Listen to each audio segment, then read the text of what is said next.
The report allegedly implicated me, Mr. Paul O'Sullivan, Mr. Robert McBride, Ms. Candice Coutier, and other unidentified persons said to be associated with AfriForum and the Democratic Alliance. On this basis, General Mukodedi concluded that these alleged plans constituted high treason and espionage. Alleged, among other things, that plans existed to assassinate senior police officials, including General Ndlemeza, using foreign nationals who would then flee the country. The MK party opened a case against me. I was being humiliated publicly, undermined throughout, even after I testified. Every witness that came, you listen to the MK party, how they are humiliating me. Even when a question doesn't need Sibiya, they will say, you're speaking like Sibiya, or the same MK is the one that also came and marched against me at head office. As I'm sitting in the office, you hear people toying in the street, it's MK party. And then you get TikTok messages that say, you touch Mkwanazi, you touch us, you'll see another July unrest you've never had. There were such messages that will come.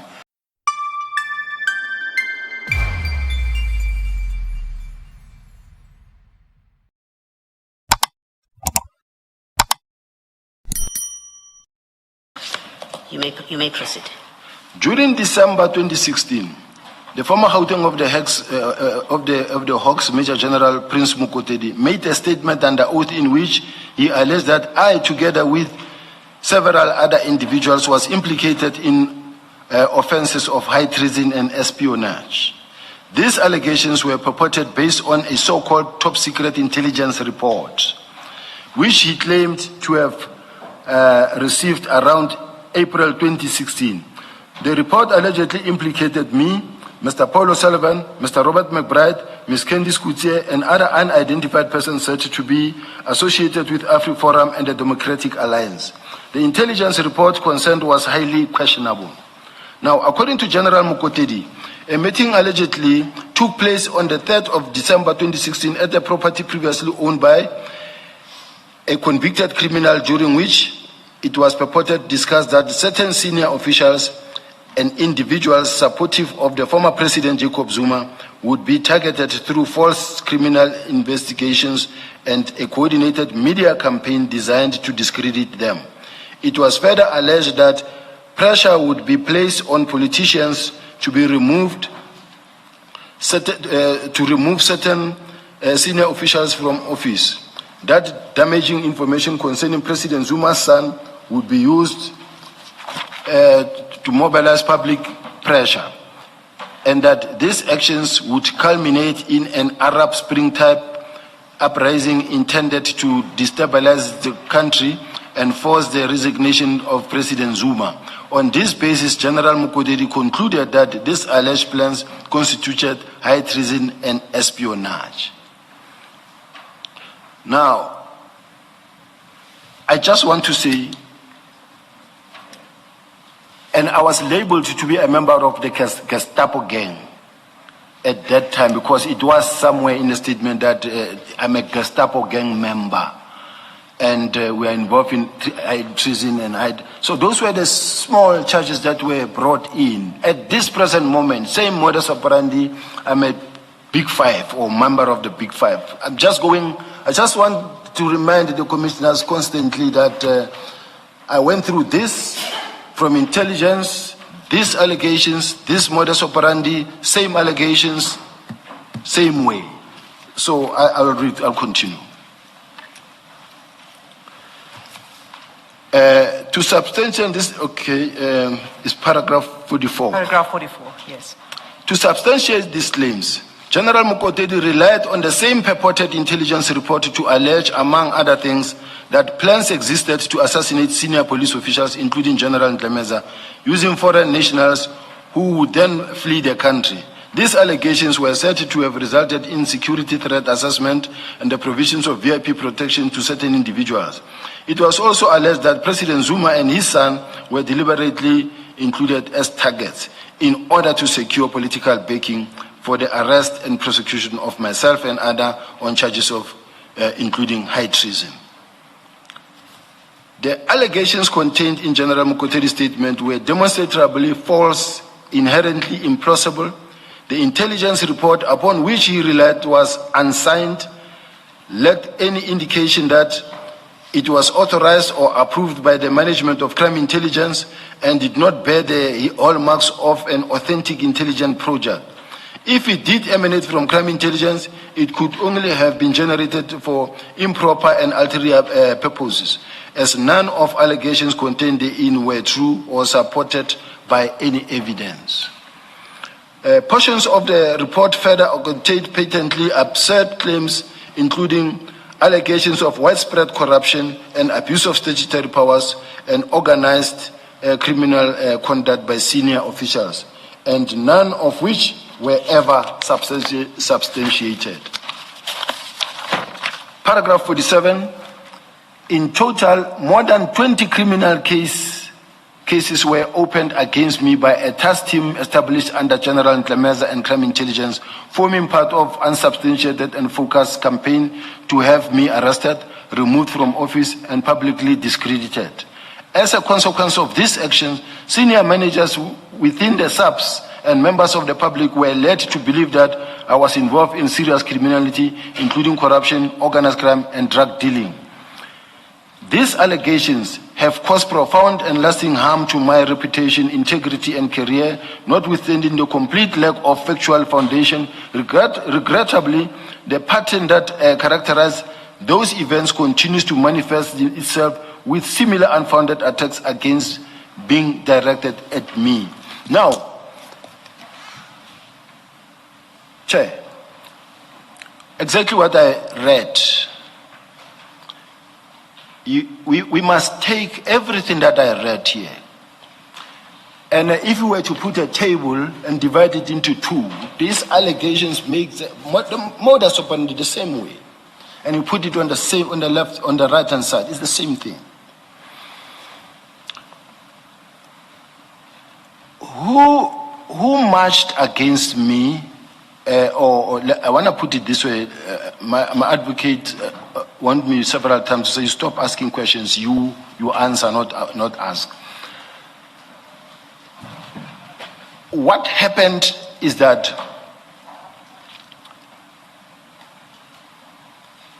when there was this thing, when crime intelligence was heads were arrested, divisional commissioner, and then information was heard, and there was a newspaper article that says the national commissioner was going to be arrested the following week.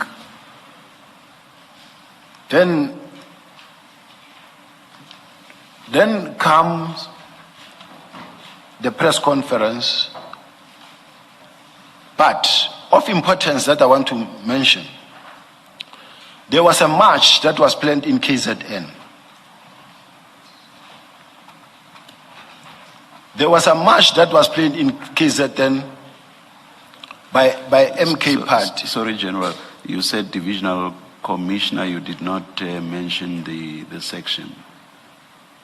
Divisional commissioner for what? Crime Intelligence, Lieutenant General Kumalo. Thank you. And 6 others, his colleagues, they were arrested. And I didn't even know for the reasons why they were arrested. Even now, I do know it was mostly mentioned about the employment of a brigadier, but apparently there are many other charges as the reports of the IGI. But what concerns me the most, Chair, is the fact that there was a march that was planned in KZN by MK party. And MK party, they were saying the march is about the fight in general, the fight against crime in general, and also crime against women, GB violence, and then also in support of General Mkhwanazi. Then the National Commissioner, General Masemola, calls me and he sends me to KZ and he says to me, I want you to go and receive the memorandum there. He calls me to his office. I said, okay, I will go, because he's a National Commissioner and I'm a Deputy National Commissioner. I can't say no. He relies on us. I said, I will go.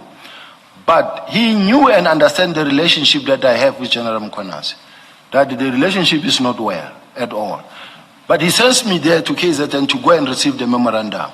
So now, I then said, okay, let me organize protection for myself. I asked for 4 members of Special Task Force and NIU, and I said I will live here with them to the airport. I was expected to be on stage at 10 o'clock. I will leave with there in the morning. I'm not going to sleep there. I'll leave here in the morning. And then when we get there, we'll be waiting somewhere at the hotel. And then from there, just 1 minute to 10, I will be on stage. And then I'll receive the memorandum. And then I'll just tell them that the memorandum is well received and that I will pass it to the seniors. Thank you very much, and leave. Then the spokesperson came and said, National Commissioner, but why this drama? Why do you send General Sibiya there when you know that General Sibiya's relationship with General Mkhwanazi is not so well? And then because now you're creating an unnecessary drama, and the National Commissioner listened to the spokesperson. He then said, no, it's okay, you don't have to go. Then the march was cancelled. But it was MK party that was marching there. Now, General, when was this? It was sometimes last year. Just that much is there. There's a record. I'll get the date. I've got paperwork in my. It was after the press conference of July 6th. I think so. It was after the press conference. Okay. Now, I just don't want to lose my trail of thought, because if I begin to think of the date, I'll provide paperwork. I have it. The National Commissioners, then the march was cancelled.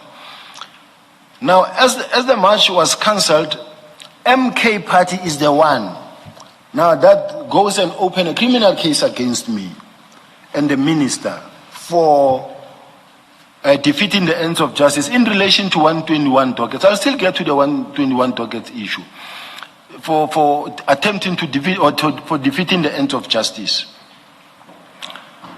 MK party. Then from there, I had to go and account before the MK party in Parliament. Then I raised a concern and say, but Mr. Chair, I'm sitting here having to come and account to the nation, but the MK party opened a case against me, and I have to face them and let them ask me questions. Fine. Are you talking about the ad hoc committee? Ad hoc committee. Okay. And that committee is made up of multiple parties. I not know. just the MK party. I know. But I raised that concern only specifically in relation to the MK, because there was a Honorable Skwasana there, who is the one who went and opened the case against me. I said, but do I have to stand before him now and account before him? Because all I was being asked was humiliating questions. I was being humiliated publicly, undermined throughout, even after I testified. Every witness that came, you listen to the MK party, how they are humiliating me, how they are speaking down upon me. Not only them though, but even when a question doesn't need Sibiya, they will say, you're speaking like Sibiya, or there was one general here who came here, he said 1, 2, 3, 4. Even it's a different witness, but I was the one that is being attacked the most. Now,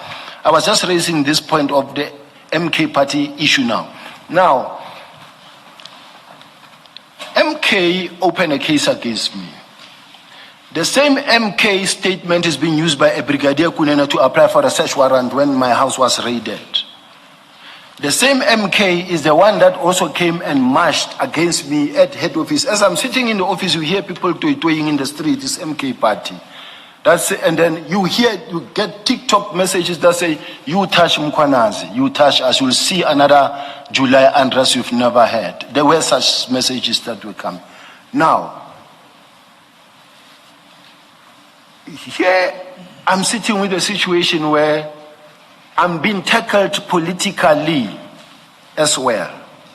As much as there are allegations on the 121 dockets, but there's so much pressure mounting on me, being pushed out of office when I've done nothing wrong. So now, Let me pause so that I don't go deeper. But I want to say, Chair, let me put this once and for all at rest. Who fired me when we were all removed? It was Minister Nhleko, who is now the MK party. I don't know his rank there, his level there. It was the President Zuma who was there. Now, all of a sudden, you also get the leg that comes from city of Joburg.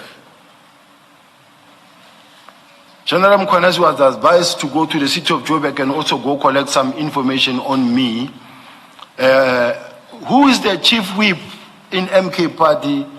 Ms. Colleen Makubela, who was the speaker in parliament, in city of Joburg. Now, General Mkhwanazi goes there, speak to a gentleman whom we investigated in different cases, and they then caused this member to make a statement. I don't want to say a derogatory statement, but it was a statement where you see this man is clearly undermining you and speaking ill of me in all respect, belittling me the possible way he can. Now, he says that I'm here to support General Mkhwanazi. He came to see me. And he also acknowledged that I have got a personal relationship with Colleen Makubela, Ms. Colleen Makubela in MK party. Now, to me, this whole thing is political still. Let me proceed. I just wanted to put that part. Thanks. You are so that it remains